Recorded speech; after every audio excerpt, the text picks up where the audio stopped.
Sophie, la comtesse de Wessex, a été surnommée l'arme secrète de la famille royale, après avoir apporté son soutien à une campagne de sensibilisation à l'impact de la ménopause.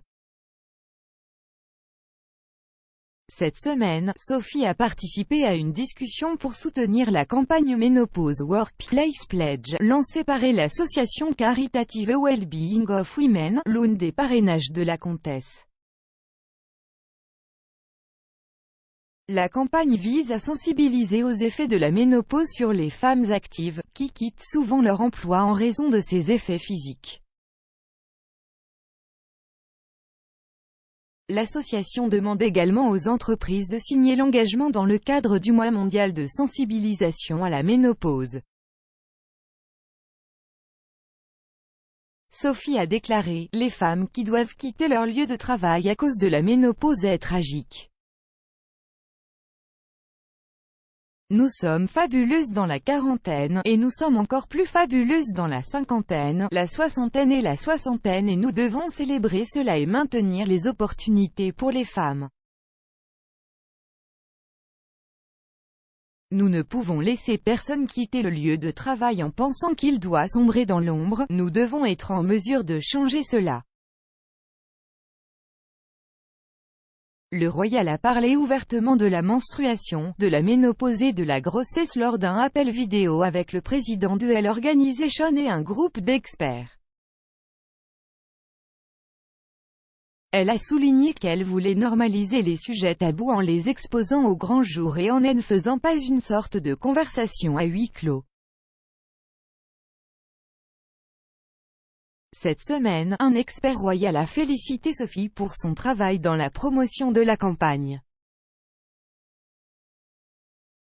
Pod Save the Queen est hébergé par Zoé Forcey et présente le rédacteur royal du Daily Mirror, Russell Myers.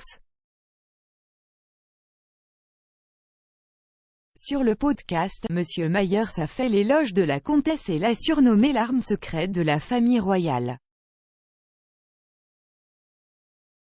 Il a déclaré « C'est quelque chose dont il faut absolument parler au bureau. Je l'admettrai volontiers en tant qu'homme, c'est quelque chose dont je n'étais pas trop conscient. Je pense que l'une des analogies qu'elle a utilisées en mai lorsqu'elle faisait l'une de ses tables rondes est qu'il s'agit certainement d'ouvrir une conversation. Eh bien, c'est une ample occasion de faire de cette partie d'une conversation quotidienne plus inclusive et plus tolérante ce que les autres ressentent à différents moments et je pense que c'est quelque chose dont elle va parler davantage.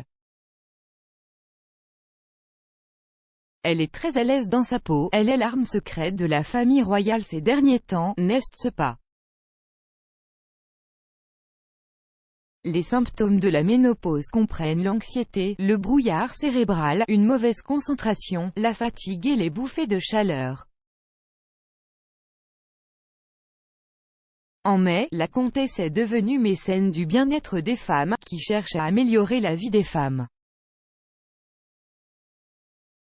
Elle est également devenue une figure de plus en plus centrale de la famille royale en raison du vide laissé par le prince Harry et Meghan Markle, qui ont quitté le cabinet l'année dernière.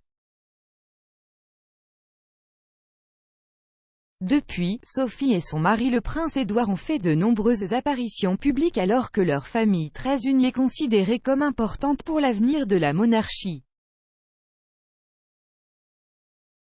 Monsieur Myers a suggéré que Harry et Meghan ont laissé un espace à Sophie pour marteler à la maison des causes qui lui tiennent à cœur.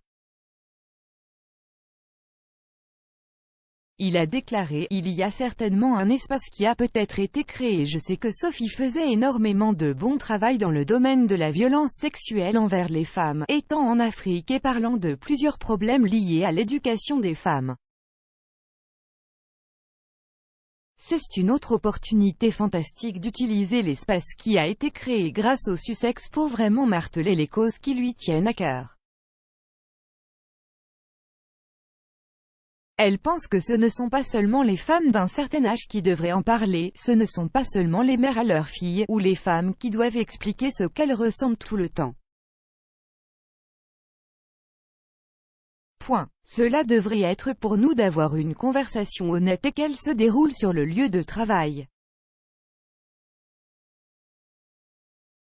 Pour vous abonner à Pod Save the Queen, rendez-vous sur votre fournisseur de podcast habituel.